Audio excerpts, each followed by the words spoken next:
Kita tidak hanya melawan orang di luar daripada Islam, akan tetapi kita telah melawan orang Islam itu sendiri.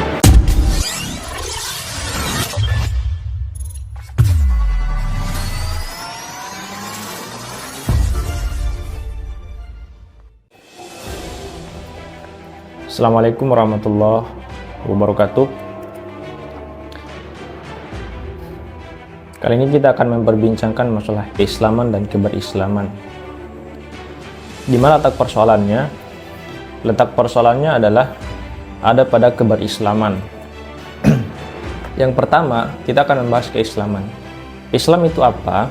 Islam itu adalah sebuah agama, suatu agama yang diturunkan oleh Allah Subhanahu wa taala kepada Nabi Muhammad SAW yang kemudian disebarkan untuk seluruh umat manusia. Agama Islam adalah agama yang rahmatan lil alamin, rahmat bagi seluruh alam, terlepas daripada apakah itu tumbuhan, hewan, dan lain sebagainya.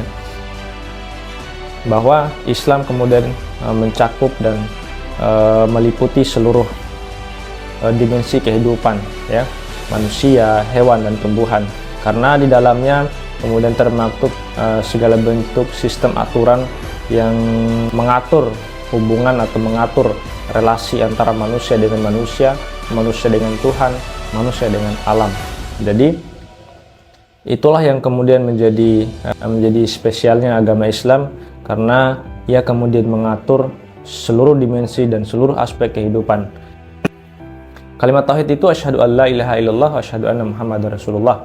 Dia bersaksi bahwa Allah sebagai Tuhan, satu-satunya Tuhan, lalu kemudian Nabi Muhammad SAW adalah utusan, adalah nabi dan rasul yang menyampaikan risalah, yang menyampaikan segala bentuk nilai keislaman untuk seluruh umat manusia, untuk seluruh alam ini. Yang menjadi persoalan adalah bukan terletak pada keislaman, ya, bukan terletak pada Islam itu sendiri, akan tetapi yang menjadi persoalan adalah terletak pada keberislaman seseorang. Nah, di sini ketika ada sesuatu yang dianggap negatif dan muncul sebuah stigma terhadap Islam, itu berarti bukan pada Islamnya atau nilai-nilai yang ada di dalam Islamnya, karena Islam tidak pernah mengajarkan hal-hal yang negatif. Contoh misalnya, ketika kita mengatakan Islam, ya, maka yang ada dalam benak kita atau yang muncul pertama kali mungkin di dalam pikiran kita bahwa Islam itu teroris, ya, Islam itu radikalisme, Islam itu miskin dan selalu diidentikan dengan keterbelakangan. Nah, hal-hal semacam itu adalah merupakan suatu stigma, merupakan suatu sudut pandang yang keliru terhadap Islam.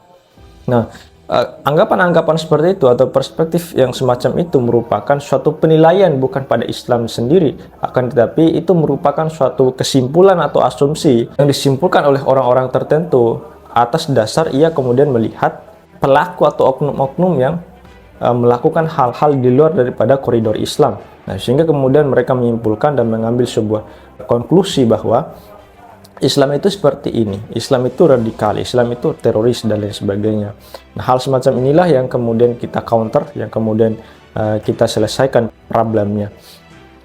Bahwa kita tidak boleh melihat apa yang kemudian dilakukan oleh orang atau pelaku atau oknum yang melakukan hal itu, akan tetapi kita kembali untuk melihat bagaimana nilai-nilai yang sebenarnya di dalam Islam, apa sebenarnya isi di dalam Islam, yaitu ya kita harus melihat Al-Quran dan sunnahnya, bagaimana sistem tata nilai yang terdapat di dalamnya, bagaimana ia mengatur hubungan manusia dengan Tuhan, bagaimana ia mengatur hubungan manusia dengan manusia, dan hubungan manusia dengan alam.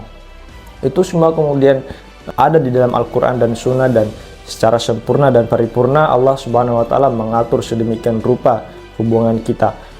Nah, terkait dengan persoalan keberagamaan, inilah yang harus kemudian kita reformasi, yang harus kemudian kita ubah, bahwa oknum-oknum yang kemudian melakukan hal demikian yang membuat nilai-nilai Islam itu tercemar dan tergerus, orang-orang inilah yang kemudian kita harus ubah, yang kemudian kita harus luruskan cara pandang mereka, dan kita harus counter hal demikian agar supaya nilai-nilai keislaman itu kembali kepada nilai-nilai yang murni. Istilahnya kita harus mengkristalisasikan nilai-nilai keislaman agar supaya tidak ada yang namanya mismakna. Islam telah memberikan dan telah menawarkan konsep yang paripurna, konsep yang sempurna untuk menyelesaikan persoalan-persoalan yang ada di dalam kehidupan ini. Nah, kita tahu sendiri bahwa makna daripada Islam itu sendiri, ya, kata Islam itu adalah merupakan suatu keselamatan. Jadi agama Islam adalah jalan untuk menuju keselamatan. Tergantung masing-masing apakah kita akan mencapai pada keselamatan itu atau tidak. Yang jelasnya bahwa Islam hadir untuk memberikan konsep, untuk memberikan jalan untuk bagaimana agar supaya kita menuju pada keselamatan.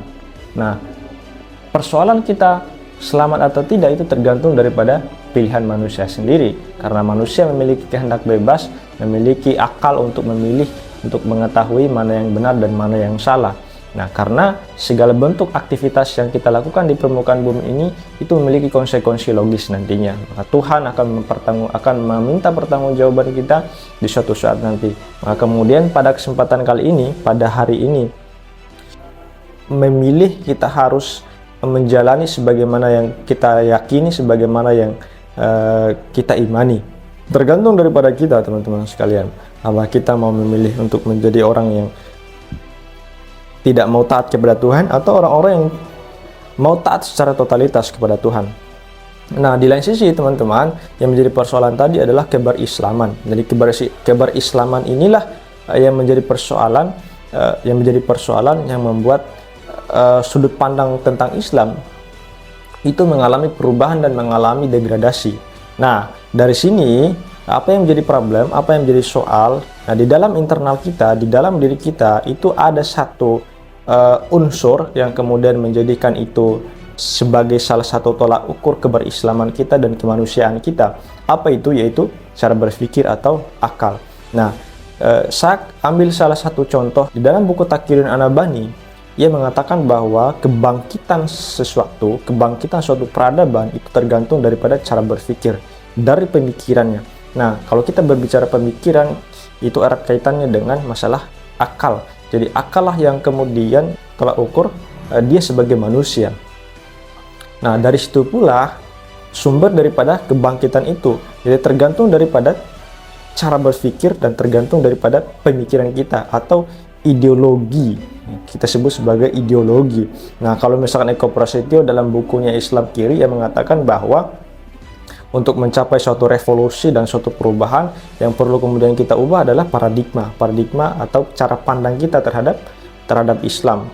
Jadi berbicara persoalan kebangkitan, berbicara persoalan peradaban itu kita harus berbicara masalah pemikiran, berbicara masalah ideologi apa yang kita anut, ideologi apa yang kita pahami, dan ideologi apa yang kita yakini. Jadi ideologi itu berasal daripada cara pandang, berasal daripada persepsi kita terhadap alam, terhadap realitas yang ada di luar daripada diri kita maupun yang ada di dalam diri kita. Nah, dari cara pandang itu memiliki basis epistemologi. Basis epistemologi itu ya banyak macam, yaitu panca indera kita dan akal. Nah, kita harus mempergunakan panca indera kita dan akal kita untuk kemudian kita meramu dan menjadikan itu sebagai suatu metodologi, menjadi suatu fase untuk berpikir agar supaya kita bisa mendapatkan kesimpulan yang benar dan mendapatkan pengetahuan yang benar. Kalau kita sudah mendapatkan kesimpulan dan pengetahuan yang benar, nah kita akan mendapatkan ideologi yang benar pula. Nah, kalau kita berbicara ideologi, tentu terdapat di dalamnya sistem tata nilai. Sistem tata nilai itu tentu bebas nilai, dalam artian sistem tata nilai yang ada dalam diri kita itu mencakup benar dan salah, baik dan buruk. Nah, baik dan buruk, benar dan salah merupakan suatu nilai yang bebas nilai. Artinya adalah kita bebas untuk memilih itu, tidak meniscayakan terhadap perilaku dan tindakan kita, karena kita memiliki akal, memiliki kebebasan dan kehendak untuk memilih di antara kedua nilai itu. Maka ideologi yang kita yakini dan kita pahami itu bebas nilai. Nah, makanya teman-teman sekalian, untuk menentukan ideologi yang benar dan menentukan praktis yang benar atau bertindak yang benar, maka kita harus membenarkan dulu persepsi atau pandangan dunia kita terhadap realitas yang ada. Realitas yang ada itu apa? Mencakup masalah agama, masalah sejarah, masalah manusia, masyarakat, negara, dan lain sebagainya. Nah, dari objek-objek tersebut yang menjadi objek pengetahuan kita, tentu kita harus memahami secara betul sebagaimana adanya dan sebagaimana mestinya, agar supaya tindakan kita secara praktis itu sesuai dengan koridor, sesuai dengan aturan yang diinginkan oleh Tuhan, kira-kira begitu. Nah, karena ketika kita bertindak dan berlaku tidak sebagaimana mestinya dan itu melenceng daripada aturan agama, maka menerima konsekuensi yang ditetapkan dan ditentukan oleh agama pula. Maka kemudian, itulah yang selalu senantiasa dilantunkan dan diperingatkan oleh Tuhan di dalam Al-Quran, bahwa kita harus selalu senantiasa mempergunakan akal dan panca indera kita untuk melihat tanda-tanda kekuasaan Allah Subhanahu wa Ta'ala. Bahwa di dalam Quran surah Al-Baqarah itu, kalau nggak salah, terciptanya langit dan bumi, kemudian pergantian siang dan malam, serta turunnya hujan, lalu kemudian menumbuhkan segala isinya, segala isi yang ada di bumi, itu merupakan tanda-tanda kebesaran Allah Subhanahu wa Ta'ala bagi orang-orang yang berfikir. Hal demikian merupakan suatu instrumen, suatu tanda bagi manusia agar supaya manusia mempergunakan akalnya, mempergunakan potensi yang ada dalam dirinya untuk menganalisis, untuk mengetahui dan mempersepsi segala realitas yang ada sebagai suatu proses penilaian dan proses berpikir ia untuk mendapatkan suatu pengetahuan yang benar. Nah, dari situ teman-teman sekalian, kita harus memaksimalisasikan potensi yang ada dalam diri kita. Nah, kapan kita tidak mempergunakan hal itu, maka kita dianggap sebagai manusia yang zalim, manusia yang tidak memiliki rasa syukur atas apa yang diberikan oleh Tuhan yang ada dalam diri kita. Nah, dari situlah hadirnya manusia-manusia yang kemudian melenceng daripada agama, orang atau oknum-oknum yang meresahkan masyarakat, atau oknum-oknum yang bertindak yang di luar daripada nilai-nilai keislaman atau nilai-nilai keagamaan. Nah, lalu kemudian seterusnya kita tarik dan kita kerucut pada persoalan problematika yang terjadi, ya. Problematika yang terjadi bicara masalah-masalah sosial. Masalah sosial ini erat kaitannya dengan masalah akidah. Kenapa saya katakan erat kaitannya dengan masalah akidah? Karena kita selalu menganggap bahwa agama itu merupakan suatu konsep ritual yang secara pribadi yang kemudian hanya mengatur hubungan antara manusia dengan Tuhan semata. Jadi Tuhan itu hanya berada di masjid, hanya berada ketika kita berpuasa, hanya berada ketika kita sedang mengaji dan lain sebagainya. Sementara di luar daripada konteks itu semua, Tuhan itu tidak ada. Dalam artian ketika kita makan, Tuhan tidak ada. Kemudian kita berhubungan dengan manusia yang lain, itu Tuhan tidak ada. Lalu kemudian kita bertindak atau beraktivitas setiap hari di luar daripada konteks yang saya sebut tadi, itu tidak ada Tuhan. Nah, artinya keterlibatan Tuhan itu ada waktu dan tempatnya masing-masing. Nah, dari situ kita harus memahami bahwa ternyata ada satu kekeliruan dan ada satu makna dan tergerusnya memahami agama Islam itu sendiri. Sementara Islam sendiri menawarkan dalam konsep teologinya suatu kebebasan dan pembebasan bagi manusia. Jadi di dalam kalimat tauhid itu ada implikasi kebebasan, bahwa manusia harus bebas dan tidak boleh terikat dari sesuatu yang lain kecuali kepada Tuhan. Kalimat tauhid, tiada Tuhan selain Allah. Kita meniadakan Tuhan yang lain, meniadakan kekuasaan yang lain yang berdiri dan bercokol di atas permukaan bumi ini, mengaku diri sebagai Tuhan dan mengaku berkuasa di atas permukaan bumi ini. Itu kita harus tiadakan dan kita harus menegasikan hal itu. Lalu kemudian kita mengafirmasi bahwa Allah lah sebagai Tuhan, satu-satunya Tuhan yang berkuasa dan yang berwenang di atas permukaan bumi ini. Jadi kedaulatan itu kita serahkan kepada Tuhan, bukan kepada manusia. Sementara hal ini itu kemudian mengalami kemunduran disebabkan karena cara berpikir kita tentang Islam, cara berpikir kita tentang ketauhidan atau akidah itu sendiri. Nah, Islam mengajarkan kita agar supaya kita bebas dari segala sesuatu selain daripada kita bergantung kepada Allah Subhanahu wa Ta'ala. Kita tidak boleh terbelenggu dengan suatu kelompok tertentu. Kita tidak boleh terbelenggu dengan sistem yang ada. Kita tidak boleh terbelenggu dengan simbol-simbol, ya. Segala macam bentuk yang kemudian membelenggu kehidupan kita, yang menjadikan kita terbatas untuk bertindak dan memilih ya sesuatu, maka itu adalah togut. Jadi satu-satunya yang harus kemudian kita jadikan sebagai zat untuk menggantungkan diri atau menggantungkan harapan, itu hanyalah kepada Allah Subhanahu wa taala. Jadi implikasi kebebasan dalam kalimat tauhid itu sangat gamblang dan sangat jelas, teman-teman sekalian, bahwa dengan demikian kita harus menerjemahkan, kita harus menganalisis dan memahami. Kita coba untuk menginterpretasi nilai-nilai ketauhidan dalam bentuk tindakan-tindakan sosial. Jadi kalimat tauhid memberikan solusi kepada manusia untuk bagaimana kemudian manusia itu terbebas dan keluar daripada jeratan kehidupan dunia. Dari sudut pandang yang lain, dalam Quran surah Al-Maun, ya, di situ dijelaskan bahwa celakalah bagi orang-orang yang sholat, yaitu orang-orang yang lalai dalam sholatnya. Orang yang lalai dalam sholatnya disebutkan di situ bahwa mereka yang menghardik anak yatim. Nah, artinya ada hubungan transendental dan hubungan horizontal antara manusia dengan Tuhan, manusia dengan manusia. Kapan kemudian kita tidak mempedulikan sesama manusia, atau kemudian kita melalaikan tugas kita sebagai seorang khalifah yang kemudian mengatur permukaan bumi ini, yang dimana harusnya nilai-nilai ketuhanan, ya, nilai-nilai ketauhidan itu kemudian kita tarik ke bawah untuk kita terjemahkan dan kita interpretasikan nilai-nilai ketuhanan itu dalam ruang lingkup sosial. Tuhan yang secara transendental itu harus kemudian kita terjemahkan dan kita tarik ke bawah agar supaya kemudian nilai-nilai ketuhanan itu bisa tertanam dengan baik, bisa teraplikasikan dengan baik di dalam ruang lingkup sosial, ya. Nah, jadi disitulah terjadinya suatu kesenjangan sosial, terjadinya suatu problematika yang terjadi karena ada suatu paradigma yang salah. Maka kita kembali lagi, terjadinya satu kemunduran di dalam dunia Islam itu adalah terletak daripada paradigma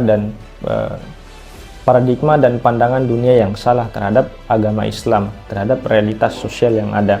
Jadi kita keliru untuk menafsirkan agama, lalu kemudian kita juga keliru untuk membaca situasi dan kondisi sosial.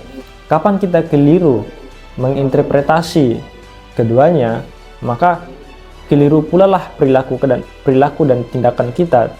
Dengan demikian, hadirnya agama yang memberikan instrumen, yang memberikan tanda kepada kita agar supaya kita memaksimalisasikan akal kita, panca indera kita untuk menjadi instrumen, untuk menjadi alat pengetahuan, menjadi alat berpikir, agar supaya kita bisa menemukan suatu kebenaran, supaya kita bisa menemukan suatu pandangan yang jelas secara teoritis dan sebagaimana adanya, agar supaya kita bisa menghadirkan suatu konsep yang praktis, yang benar, yang sesuai dengan ajaran Islam, ya, bahwa kita harus terjemahkan nilai-nilai ketauhidan, nilai-nilai ketuhanan yang ada dalam Islam itu kemudian kita terapkan dalam lingkungan dan ranah sosial. Jadi kita tidak boleh pisahkan antara Tuhan dengan kehidupan dunia, kehidupan kita sehari-hari. Kapan kemudian kita memisahkan antara Tuhan dengan kehidupan sehari-hari, maka akan terjadi penyimpangan nilai ketuhanan, akan terjadi penyimpangan nilai keagamaan di dalam ruang lingkup sosial. Kapan kemudian hal itu terjadi, maka manusia, orang-orang yang ada di dalamnya itu tidak akan takut terhadap Tuhan dan bertindak sewenang-wenang. Sebagaimana saat ini kita coba lihat, begitu banyak problematika yang terjadi, begitu banyak korupsi, begitu banyak pembunuhan dan lain sebagainya. Hal itu kemudian karena akibat daripada ketidakmampuan kita dalam memahami dan mentransformasikan nilai agama, nilai keislaman dalam diri kita. Maka kemudian hal yang demikian inilah yang menjadi problem, yang menjadi persoalan yang harus kemudian kita tangani dan kita selesaikan dengan adanya generasi-generasi muda yang memahami agama Islam. Tidak hanya sekedar kemudian mereka diam dan tidur dengan nyenyak di dalam kamar mereka, akan tetapi kehadiran mereka sebagai generasi, sebagai penerus untuk kemudian mentransformasikan nilai, memberikan pengetahuan terhadap mereka yang buta akan agama Islam, agar supaya agama ini berdiri dengan baik, agar agama ini berdiri dengan kokoh. Nah, dengan demikian agama akan bangkit dengan cara berpikir yang baru, dengan paradigma yang baru terhadap Islam, terhadap realitas yang terjadi. Lalu kemudian apa yang kemudian kita cita-citakan sebagai orang Islam, yaitu bangkitnya negara Islam, diterapkannya sistem Islam yang secara kafah, itu kemudian terpenuhi dan teraplikasikan dan terlaksanakan apa yang kemudian kita harapkan selama ini. Nah, dengan demikian teman-teman sekalian, hal inilah yang harus kemudian kita ubah, hal inilah yang harus kemudian kita selesaikan bersama, tidak hanya sekedar kemudian kita mewacanakan hal itu, akan tetapi dengan konsep berpikir kita yang bagus, konsep berpikir kita yang lurus terhadap agama, maka kita harus terapkan dan implementasikan hal itu dengan paripurna. Ingat bahwa bukan Islam yang salah, akan tetapi keberislamannya yang menjadi persoalan. Ketika orang Islam, kita temukan orang Islam yang melaksanakan hal-hal yang tidak sesuai dengan ajaran Islam, itu bukanlah suatu ajaran yang diberikan oleh Islam, akan tetapi itu merupakan kegagalan mereka dalam memahami agama Islam. Adapun orang-orang yang kemudian membenarkan hal itu, ya mereka adalah sekelompok orang yang memiliki misi dan pemikiran yang sama untuk menghancurkan agama Islam. Ya, kita harus mengcounter ideologi-ideologi yang di luar daripada itu, yang dimana ideologi yang benar-benar kita harus lihat, yang kita harus pahami secara benar-benar, yaitu ideologi sekularisme, di mana ideologi sekularisme adalah ideologi yang sangat kontras, yang sangat bertentangan dan kontradiktif dengan Islam itu sendiri. Islam adalah agama yang mengatur hubungan manusia Tuhan dengan alam di sekitar kita, sementara hadirnya ideologi sekularisme adalah menjadi antitesa daripada agama Islam yang kemudian membenci suatu agama, dan hadirnya ideologi sekularisme merupakan suatu ancaman bagi orang Islam, bagi kaum muslimin, di mana ideologi sekularisme ini merupakan konsep ideologi yang memisahkan kehidupan manusia dengan agama, memisahkan kehidupan manusia dengan Tuhannya. Jadi urusan manusia dengan Tuhan hanya berada pada ritual-ritual peribadatan semata, ya, sementara urusan manusia dengan kehidupan mereka itu kemudian diurus oleh manusia itu sendiri. Jadi agama tidak boleh ikut campur dalam wilayah kehidupan, dalam wilayah negara, politik, sosial, dan lain sebagainya, ya. Begitupun sebaliknya, ya, masalah kehidupan manusia, masalah sosial, politik, dan lain sebagainya tidak boleh ikut campur dalam ranah agama. Walaupun pada praktiknya, ya, kehidupan politik, ya, kehidupan sosial ekonomi itu kemudian mencampuri urusan-urusan peribadatan.